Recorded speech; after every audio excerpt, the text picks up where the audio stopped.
Ayant pris la pleine mesure de la situation, les acteurs du secteur du transport s'inscrivent dans la lutte contre le Covid-19.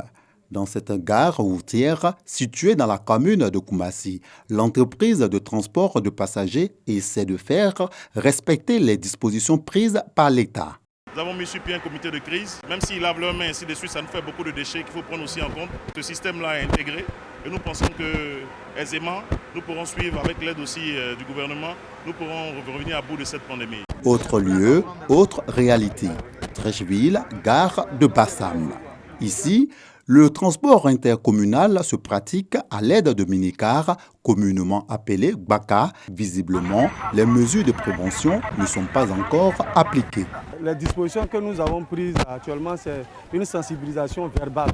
Parce que nous n'avons pas d'équipement adéquat pour pouvoir distribuer à nos conducteurs et à nos transporteurs. Bon, ce qu'on a prévu, on leur a demandé de payer les gels et remettre ça aux apprentis. Quand les passagers veulent monter, de mettre dans la paume des gens. Relativement à cette réalité du terrain, le ministère des Transports sollicite l'implication du Conseil du patronat des entreprises de transport routier de Côte d'Ivoire. La limitation à 50, le nombre de personnes par autocar reste contraignant pour les transporteurs. Donc là-dessus, nous comptons échanger avec l'État de Côte d'Ivoire de sorte à ce que nous allons faire concrète, de sorte à ce que nous puissions respecter toutes ces mesures dans leur entièreté pour préserver la vie des Ivoiriens.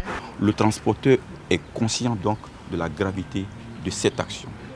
C'est pour cela que nous avons donc pris acte de ce qu'a dit l'émissaire de Monsieur le ministre des Transports et nous allons continuer le travail en vue d'arrêter ou de réfléchir pour apporter un certain nombre d'explications et de dispositions qui pourraient être prises après analyse et lecture des consignes du gouvernement. Au nom du ministre Amadou Koné, le directeur de cabinet du ministère des Transports a toutefois instruit les responsables des compagnies de transport à prendre toutes les dispositions pour une application effective des mesures arrêtées par le Conseil national de sécurité CNS. Tout changement d'attitude de ce genre comportemental, c'est d'abord que les personnes comprennent le bien fondé de la mesure. Une fois qu'on a passé le cap de l'explication, bien évidemment, la sanction, rien n'interdit la sanction. Parce que si votre comportement doit mettre en péril la survie de toute la population, alors je pense que la rigueur de la loi va se faire sentir.